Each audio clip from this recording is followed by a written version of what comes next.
Então, boa tarde a todos, uma vez mais, ah, especialmente para os que me conhecem e que já conheço de alguns anos, um abraço para todos.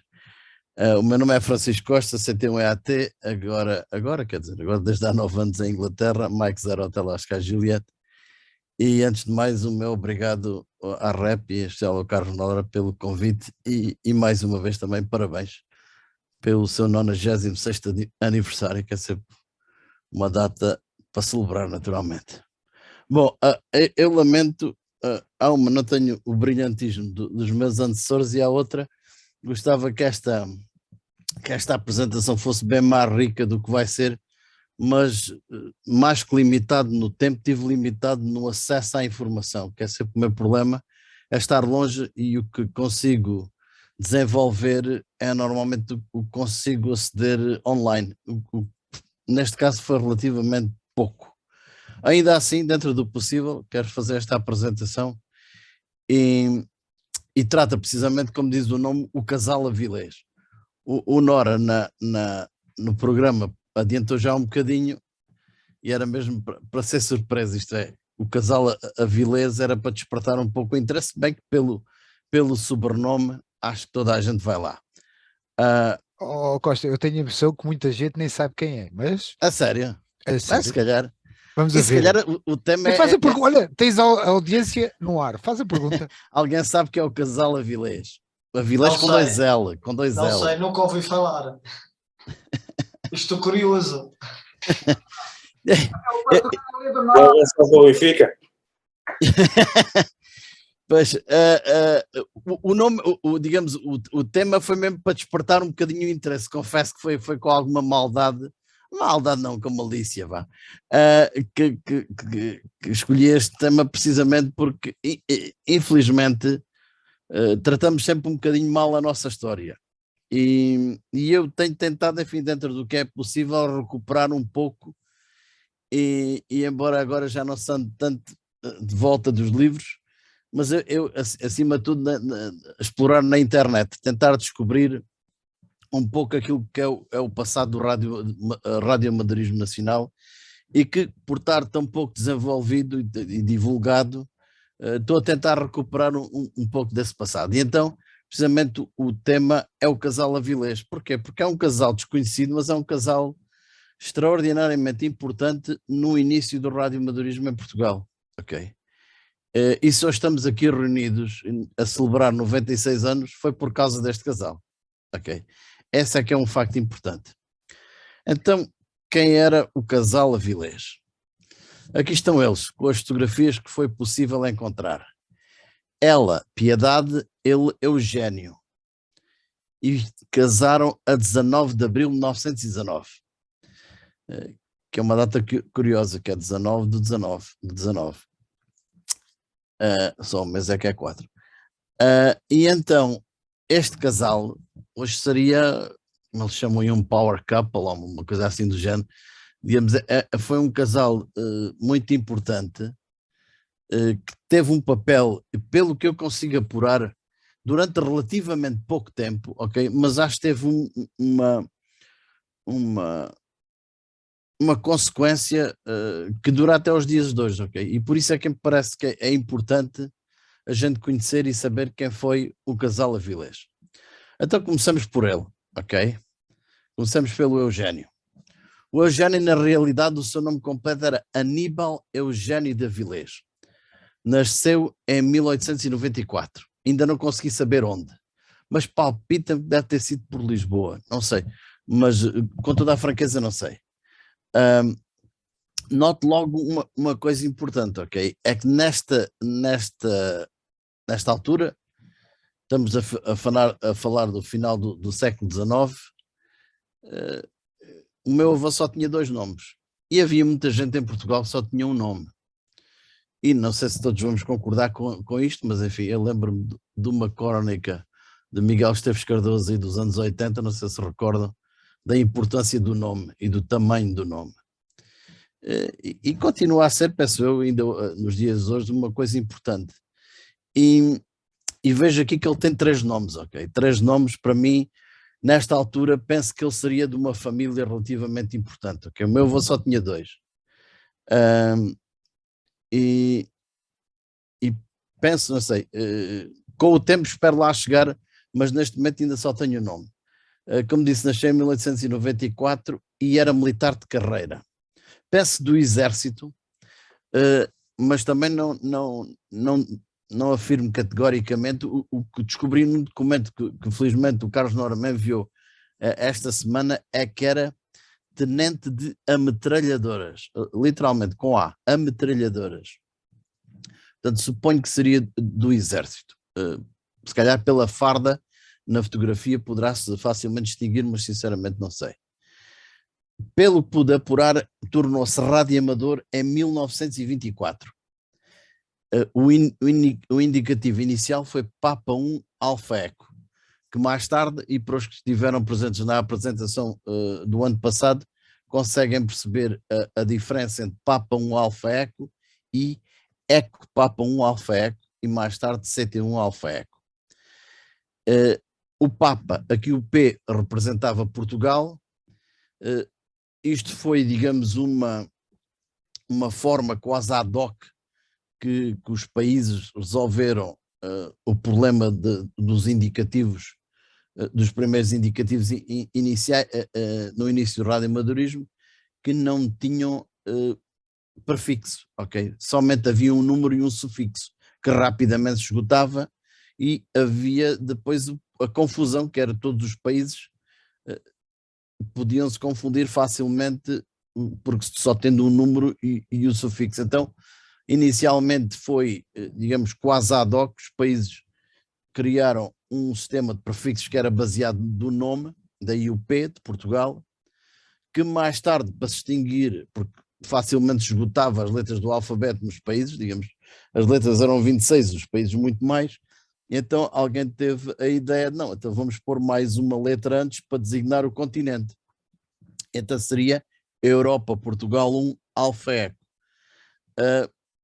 Claro que isso tudo foi um pouco em vão, porquê? Porque a ITU já tinha uma série de prefixos que já vinham de outros sistemas, nomeadamente poligrafia, de aeronaves comerciais, etc.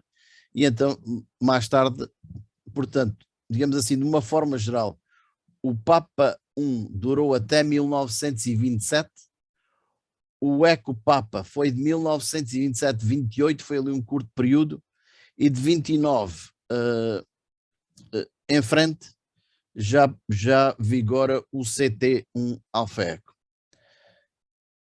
Daí ele ter tido estes 3 indicativos, ok?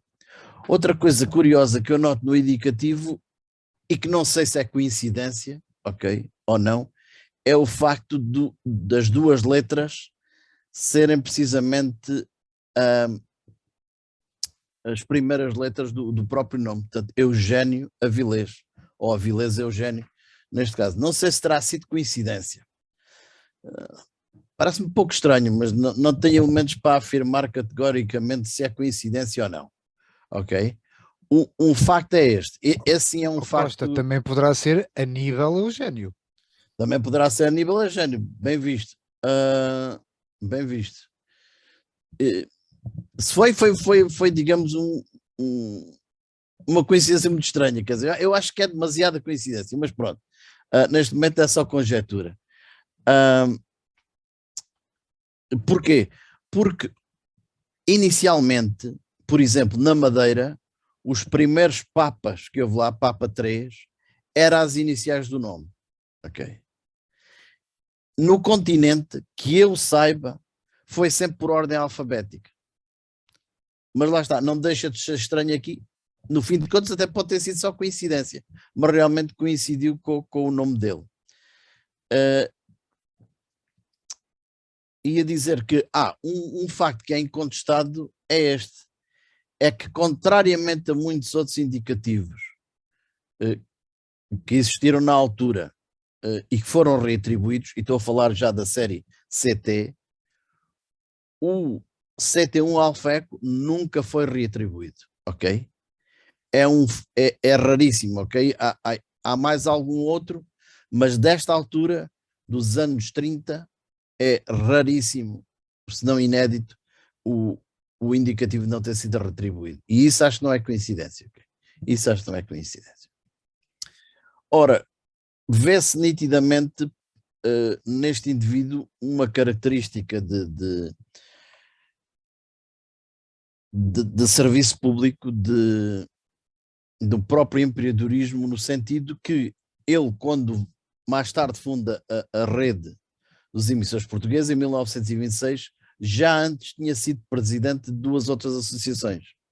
Primeiro da Rádio Academia de Portugal, uma associação que mais tarde foi desenvolvida para criar a Sociedade Portuguesa de Amadores da TSF. Ambas de curta duração, mas que foram, digamos, os embriões naquilo que veio a ser mais tarde a REP, ok? E felizmente a REP dura até aos dias de hoje. Portanto, há aqui um trabalho prévio, mas que deu frutos, e graças a ele que a fundou e muitos outros que o ajudaram ao longo destes anos, mas sem dúvida ele tem um papel fundamental, ok? Eu procurei nos callbooks até quando é que ele esteve ativo. E nos callbooks aparece até 1934. Se bem que aqui é importante notar que o callbook foi suspenso na década de 40, porque a partir do momento que começou a Segunda Grande Guerra, houve muitos países que proibiram os radioamadores de comunicar, portanto havia um silêncio nas frequências, e também foi suspensa a publicação do callbook. Portanto, é difícil dizer se ele eventualmente estaria ativo até mais tarde. Se bem que eu penso que ele não esteve ativo até tão tarde, mas é difícil saber. O que é conhecido é que ele faleceu em 1947. Relativamente novo, era da minha idade, praticamente 56, 57 anos. E no entanto, é manifesto a influência que teve, especialmente nos primeiros anos do radioamadorismo em Portugal. Em particular na fundação da REP, e deixa-me... Ora, aqui está. Temos aqui uma fotografia que infelizmente não tem a melhor resolução, mas foi a que eu tive acesso e que mostra o seu chac, ok?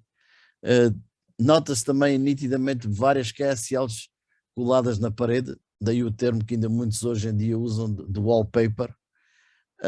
Porquê? Porque inicialmente se punha as QSLs na parede, ok? Como símbolo de uso. Da recepção de QSLs enfim, era um pouco o espelho da estação, era o número de QSLs e de onde elas chegavam. E aqui está a sua estação emissora, que não tenho muitos detalhes, mas descobri alguns interessantes, ok?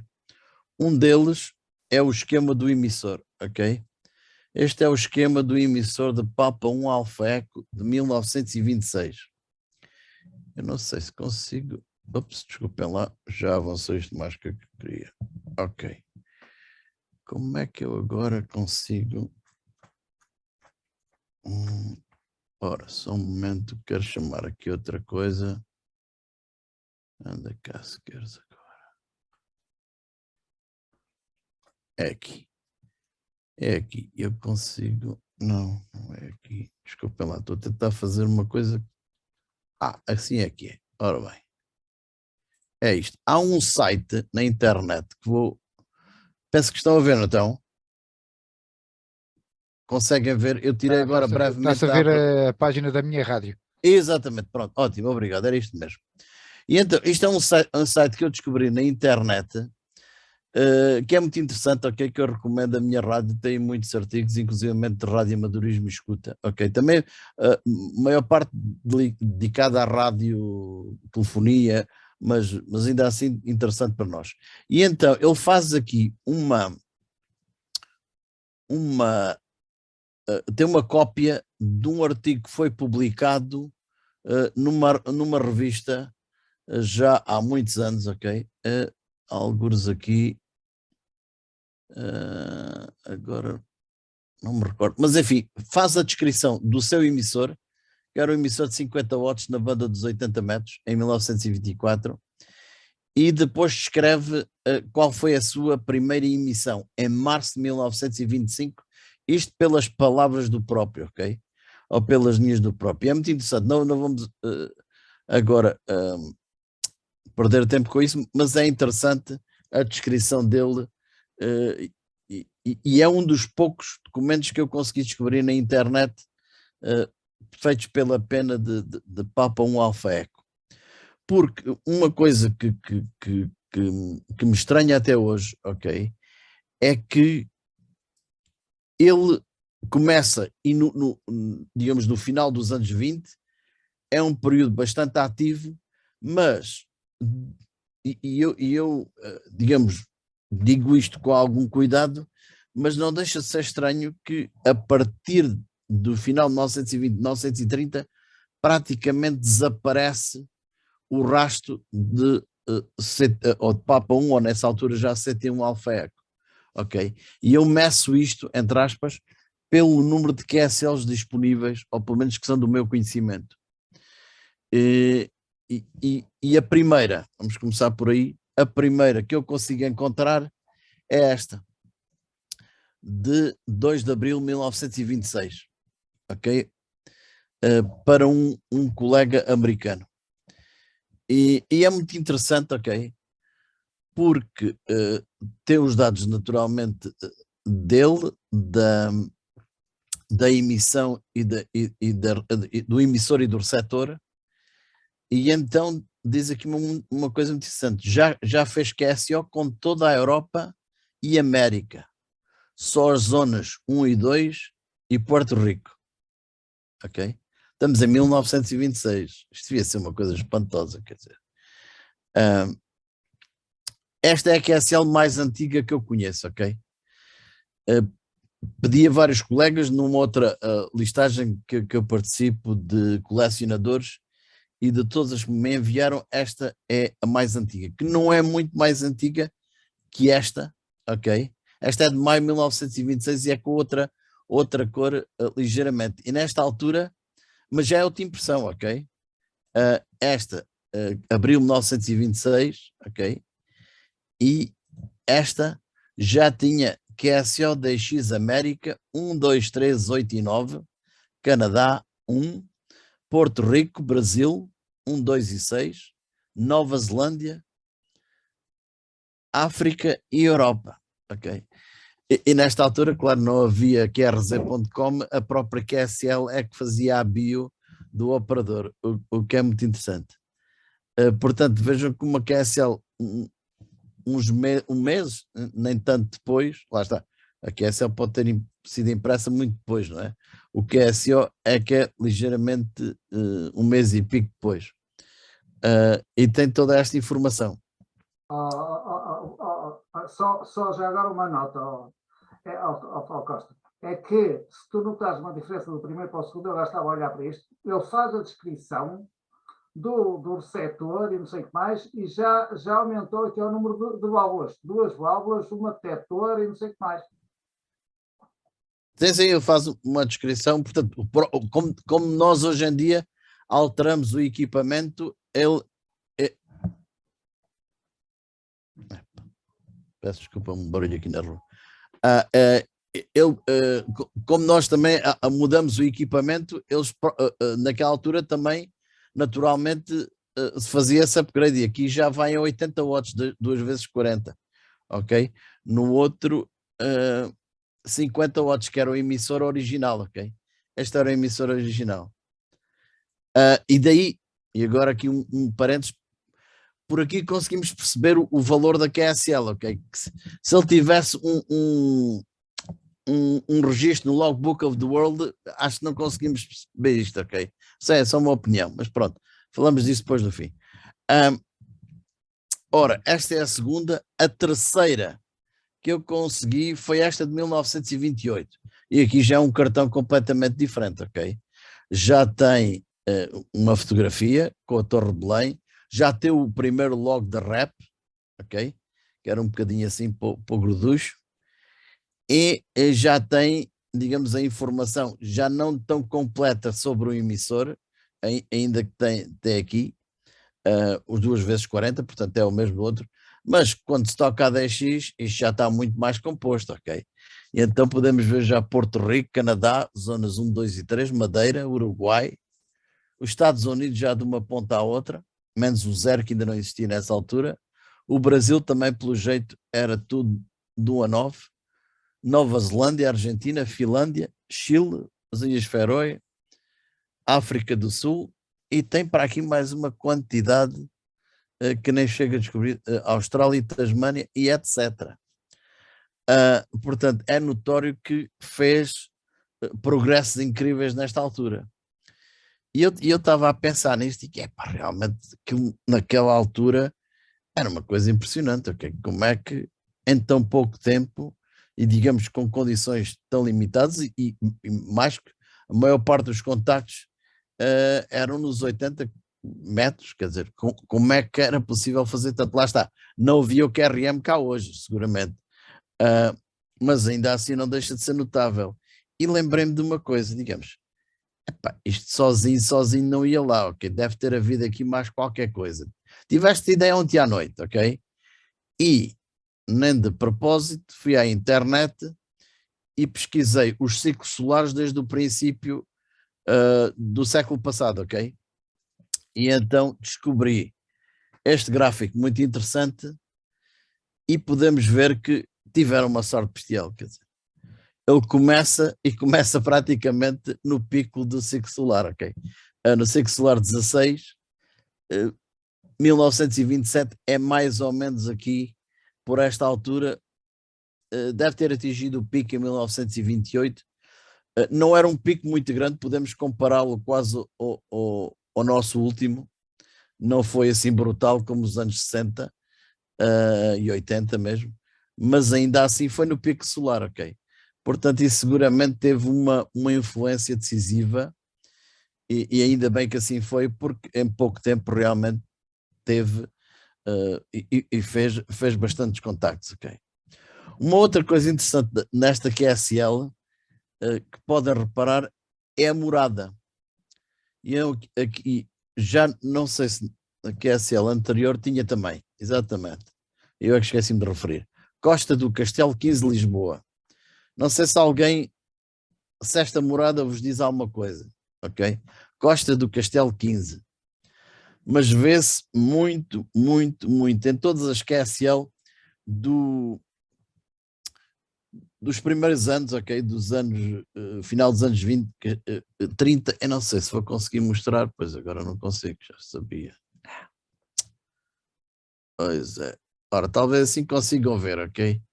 Nas costas desta QSL está um carimbo que diz precisamente Via Rep 15, Costa do Castelo, Lisboa, Portugal.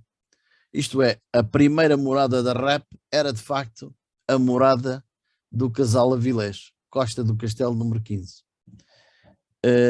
E então, como qualquer associação que começa a ter sempre alguma dificuldade em ter uma sede, foi notório que usaram a própria morada como endereço para a própria associação. Ok? Costa do Castelo número 15. Foi a primeira morada da Rep. Ora, esta é de 1928 e ainda há mais outra, de 1927, perdão, 29, ok? 1929, que nota-se aqui escrito à mão o CT, ok? Nesta altura já não estava em vigor o EP, estava o CT, e então ele escreve aqui à mão. E a data, 14 de fevereiro de 1929. O dia dos namorados, 1929, de certeza que nessa altura não ligavam a isso. Mas enfim, já é uma QSL que continua com a Torre de Belém, com o símbolo da Rep, mas já tem aqui outras coisas interessantes, ok? Já praticamente pouco se diz sobre o emissor, ok? Nessa altura, digamos, o orgulho era os DXCC. e ele próprio já escreve aqui, já ia em 55 países. Claro, naquela altura não se chamava DXCC, ok?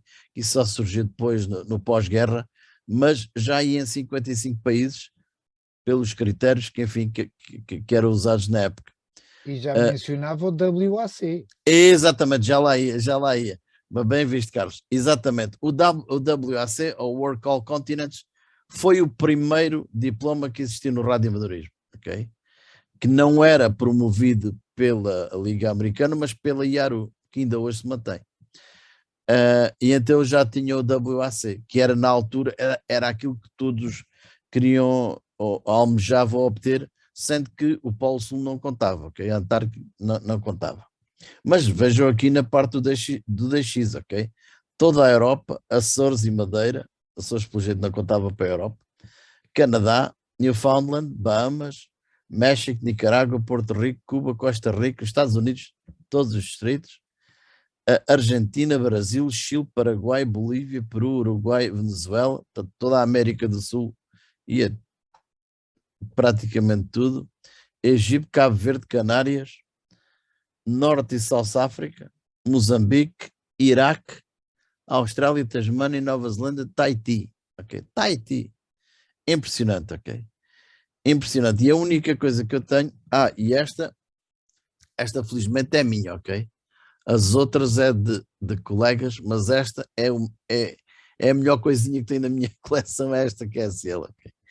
É esta que é a selo.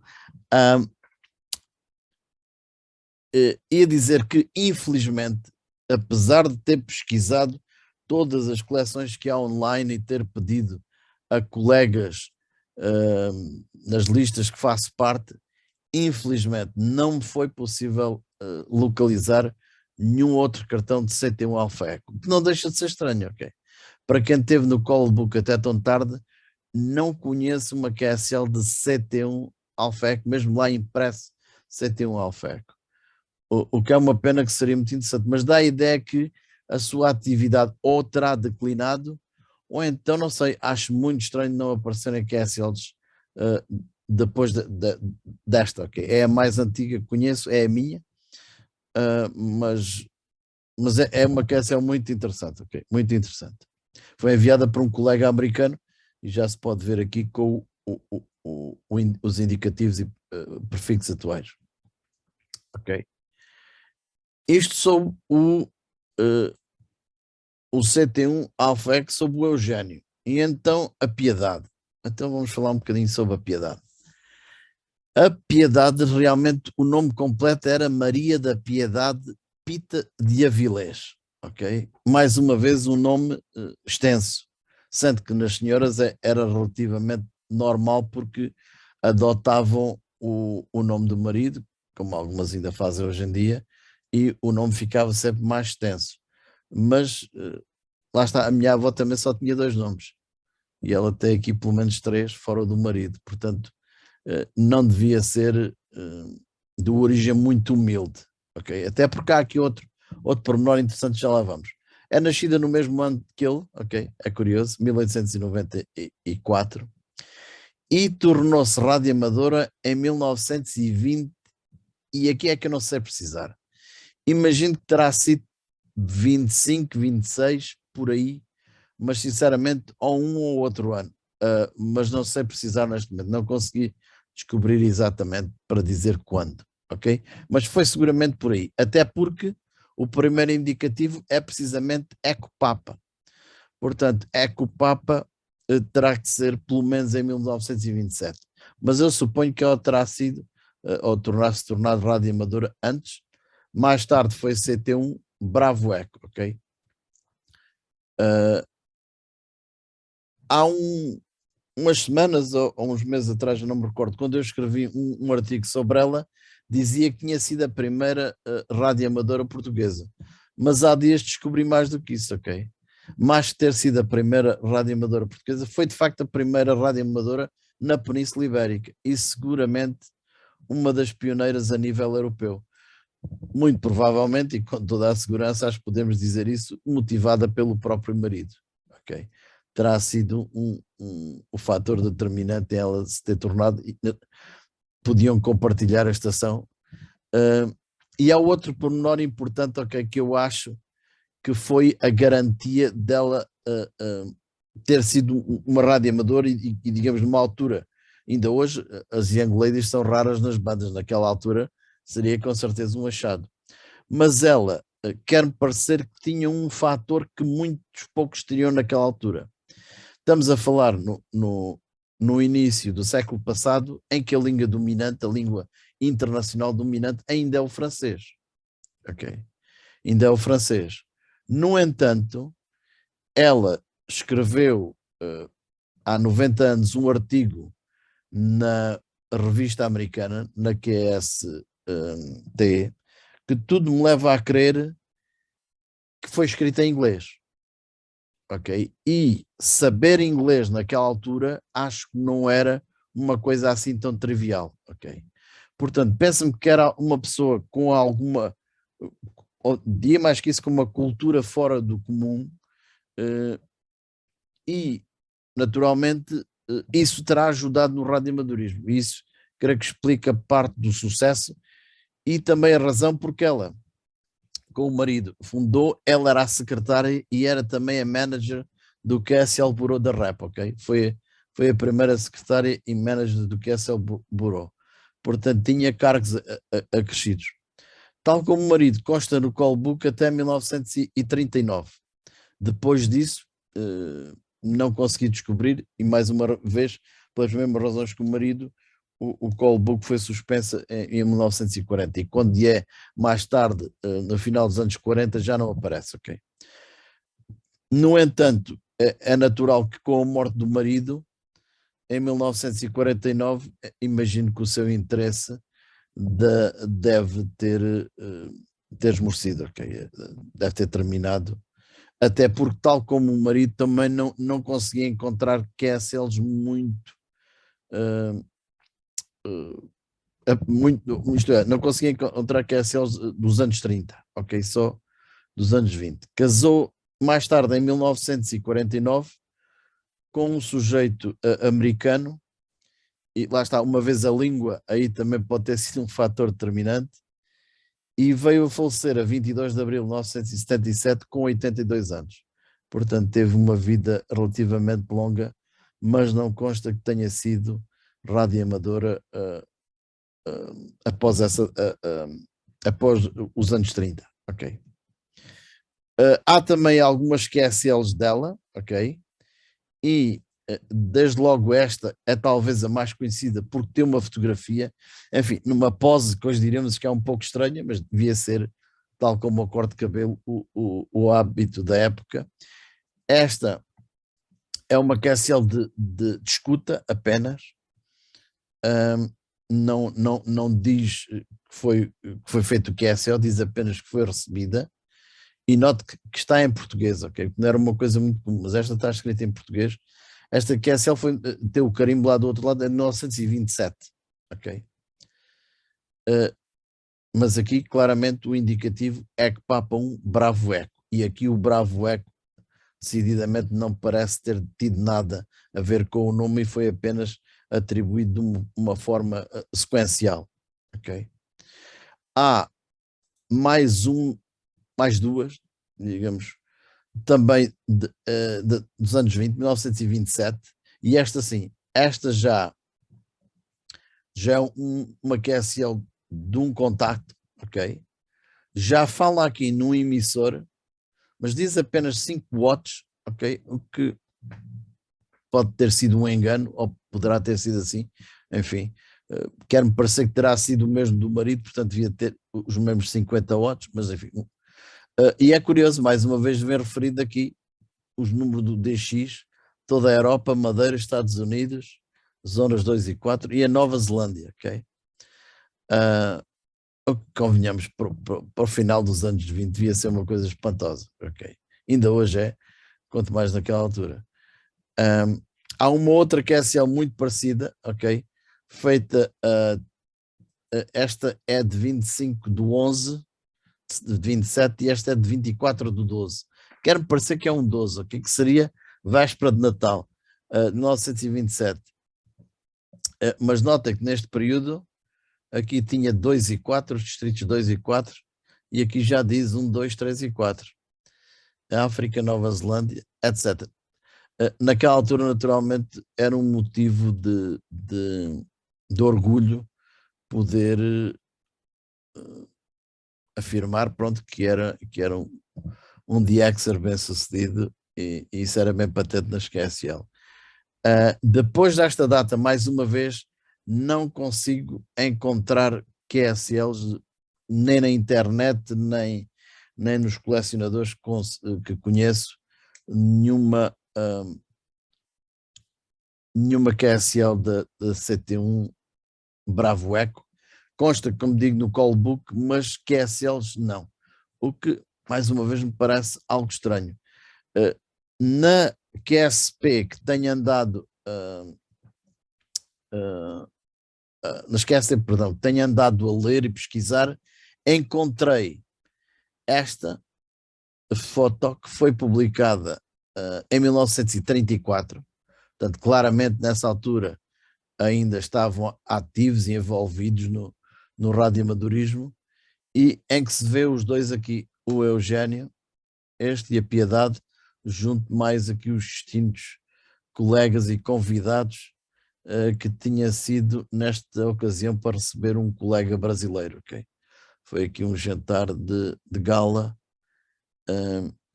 em que são visíveis aqui outros colegas do início dos anos 30.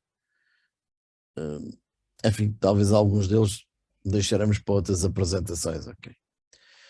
E infelizmente nesta altura não posso ou não devo fazer mais especulações, porque gosto de fazer afirmações com provas, com dados, com documentos, e neste momento não tenho muito mais que isso. Ainda assim pareceu-me oportuno e importante falar deste casal, e porque acho que tiveram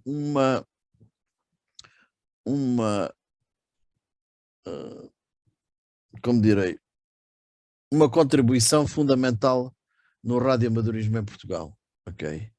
Não há muitos dados disponíveis, mas com o tempo eu espero conseguir obter mais informação sobre eles, porque realmente sei que tiveram 2 filhos, ok? Mas ainda não consegui obter muito mais que isso.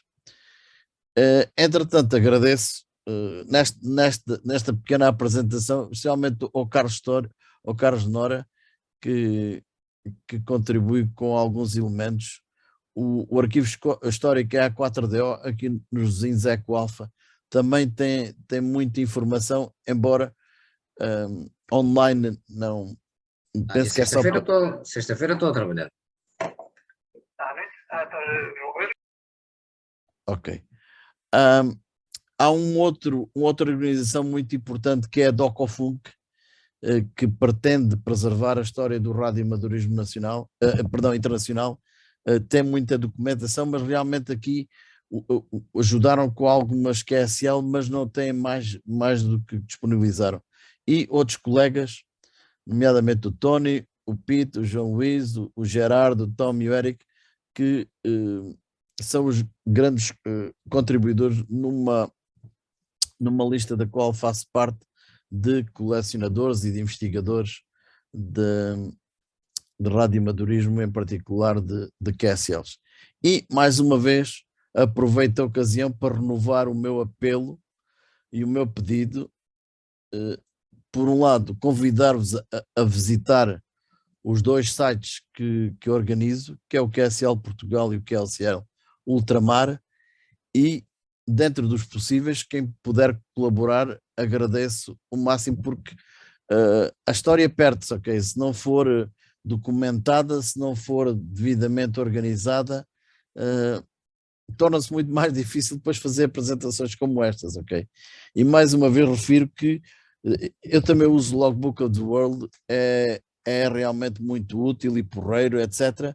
Mas aquilo não fica nada, ok? Daqui por 50 anos, não sei se o servidor ainda estará de pé, se calhar está, mas é um registro que lá está, não diz mais nada. E a QSL, por muito trabalho que dê, enfim, com todos os inconvenientes, o preço, o tempo, etc., é uma QSL, ok? É algo palpável, algo que está nas nossas mãos e que pode perdurar anos. Esta tem quase 100 anos, ok? Em 1927. Esta em 1927. Também é outra que eu tenho, Papa 1 Alfa Oscar.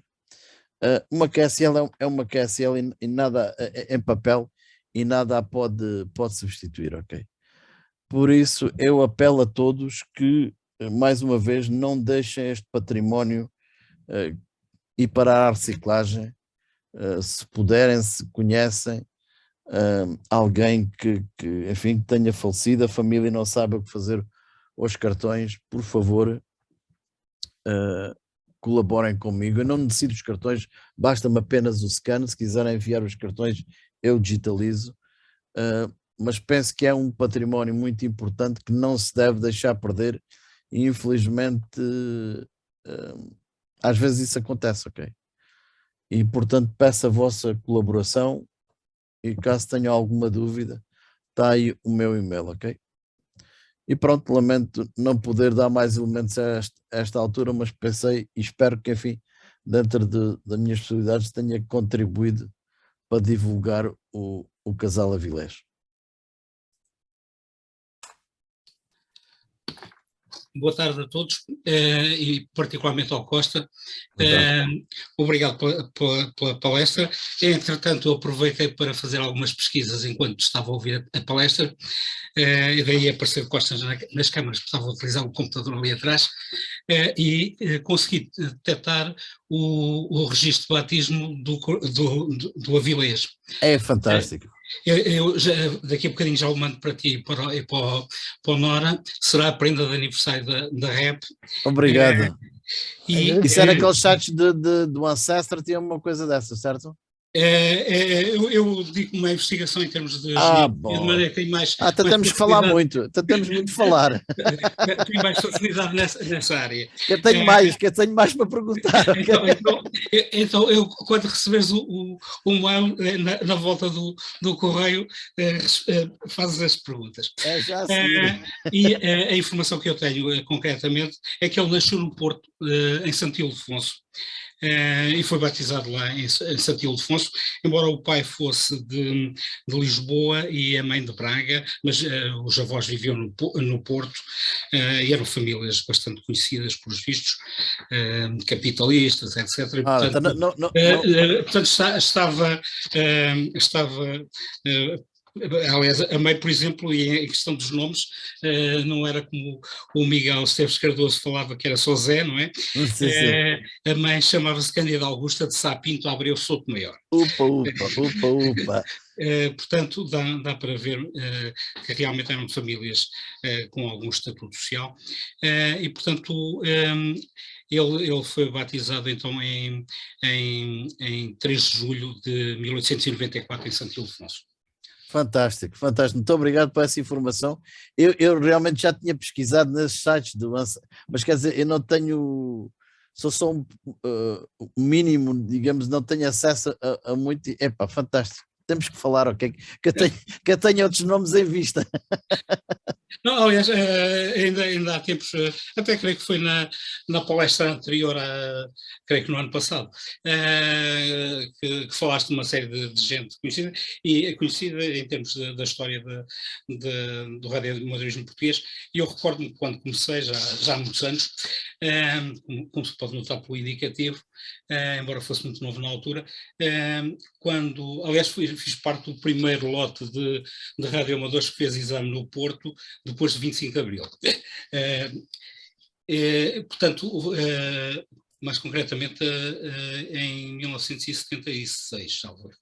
E então, mas isto para dizer que eu contactei com um radioamador já falecido, que era o C1JS, que me contava muito da história do radioamadorismo, dos primórdios dele, e ele falava sempre num casal também muito conhecido, que tanto desenvolveram atividade cá em Portugal como no Brasil, e era conhecido por Visconde Fajosos. Eu andei à procura dos Visconde Fajosos e não conseguia encontrar tal título. Afinal, não era Visconde Fajosos, Fajosos era a localidade, mas era o Visconde de Santa Bárbara. E curiosamente, eu até uns dias antes de ter descoberto isso, tinha estado numa quinta mesmo ao lado do tal dito Visconde de Fajosos, em Fajosos. E realmente, muitas vezes há histórias que se contam dos primórdios do radioamadorismo que depois se perdem um bocado na memória, e o trabalho que tens feito realmente é ótimo nesse aspecto. Obrigado.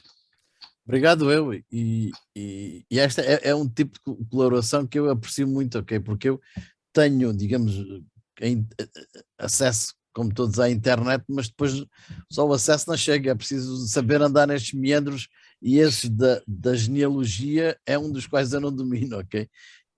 Mas sei que felizmente hoje há muitos sites. Há pouco tempo, é uma coisa curiosa, não sei se já tinha referido isso, há pouco tempo andava a investigar também sobre um outro radioamador que gostava de um dia fazer uma palestra, e fui descobrir até a própria campa, ok? E na campa é muito curioso, é uma campa em bronze, e tem uma antena e tem um indicativo, que é uma coisa interessante, ok? É uma coisa interessante. Achei, e graças a essa fotografia da campa consegui descobrir o indicativo original que ele tinha e o último indicativo que ele teve, mas pronto, isso fica para outro dia. Fica para o ano que vem, está bem? Está bem. Tá bem. Se cá tivermos, Se cá tivermos e todos correr tudo bem, porque estás desde já convidado, ok? Isso da história é sempre muito bom. Posso? Podes. Já agora uma pista para o Costa, e para todos os colegas que quiserem, se quiserem, às vezes também poderei colaborar. Há uma coisa que pode dar pistas em termos de nomes, e que é fácil de entrar porque está aberto a toda a gente, que são os arquivos distritais. O arquivo distrital do Porto, de Vila Real, todos os antigos distritos têm um arquivo distrital em que, sabendo o ano, vamos aos livros, mesmo aos mais antigos, aos registros paroquiais, e mais recentemente este cá, o registro civil oficial, até 1920 e tal, é fácil encontrar os nomes das pessoas e as genealogias delas. Eu fui descobrir, já andei a pesquisar a minha família e já cheguei a 1700 e tal. Portanto, em Vila Real que é mais fácil, não é? Tem menos gente. Pois, o meu problema é que estou em Inglaterra. Não, mas isso acedes ao arquivo distrital do Porto. E a Torre do Tombo também não terá essa Tem. informação? Já andei na Torre do Tombo, ok? Na Torre do Tombo já, e também, por exemplo, no arquivo da Marinha, do Museu da Marinha, mas há muitos destes sites onde dizem, e da Madeira, por exemplo, também já lá andei, dizem, tem, digamos, a lombada ou tem o índice, mas depois diz informação não tratada arquivisticamente, e portanto, depois só pedindo para digitalizar, há quem cobra, há quem não cobra, mas pronto, mas lá está, às vezes é preciso começar em algum lado, e é esse lado onde começar, e o tempo, porque isso depois perde-se imenso tempo, como tudo tem técnica, e quem é melhor que ninguém, pronto, está habituado, vai lá muito mais facilmente do que eu, que vou levar dias e dias só para encontrar ou para começo de conversa. Mas pronto, é ótimo, se puder colaborar, acho que vai ser muito, muito interessante, ok? Pronto, quem puder colaborar, eu aceito naturalmente com grande apreço. Ok, está feito o convite. Não sei se há mais perguntas dos presentes. Pois, esse é de Natal e próspero ano novo, como sempre. Olha que eu não tenho esta apresentação, Costa. Manda-me essa para atualizar a outra. Sim, eu sei, eu entendi. Eu é sempre até à última da hora, estou sempre a pensar. Então, é sempre bom que melhorar e aparecer, e eu continuo a dizer, tu continuaste um trabalho que eu comecei há uns anos, que era o arquivo histórico do Rádio Amador Português. Exatamente. Pá, e depois tive que parar porque ao vir para a direção da REP ocupa muito tempo, e eu não consegui fazer as duas coisas ao mesmo tempo. Daí, olha, é aquilo que eu posso ajudar. Eu sei que a REP tem uma garagem com 80 metros quadrados cheia de caixotes, desde a mudança que fizemos de Lisboa, por isso continuo a dizer que às vezes precisamos dedicar um bocadinho à nossa história, que pode nos ajudar no futuro. Não sei, será assim, mas vamos ver, ok? Vamos lá ver se há mais alguma coisa. Se não há, se calhar vamos encerrar esta sessão, que e agora eu já fiz para aqui a asneira, que queria fazer uma outra coisa, que tenho... Já estás a aqui gravar. Não, estou a gravar, queria era compartilhar a tela, só que tenho tudo dentro da mesma janela do ecrã, e não pode ser assim, tem que ser dois, ok? Mas tudo bem, não tem problemas nenhuns. Obrigado a todos, obrigado aos oradores, obrigado aos presentes, a votos de muita saúde, boas festas para vós e para as vossas famílias, e até o próximo evento, e corra tudo bem.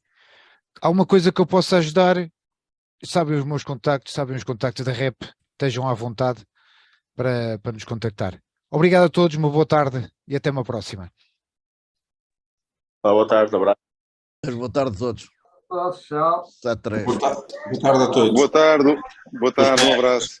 Tchau, tchau. Obrigado. Boa tarde, Obrigado. Boas festas. Obrigado. Ok, boa tarde a todos também. Foi um prazer escutá-los. Um abraço a todos. Tchau. Até 3. Tchau.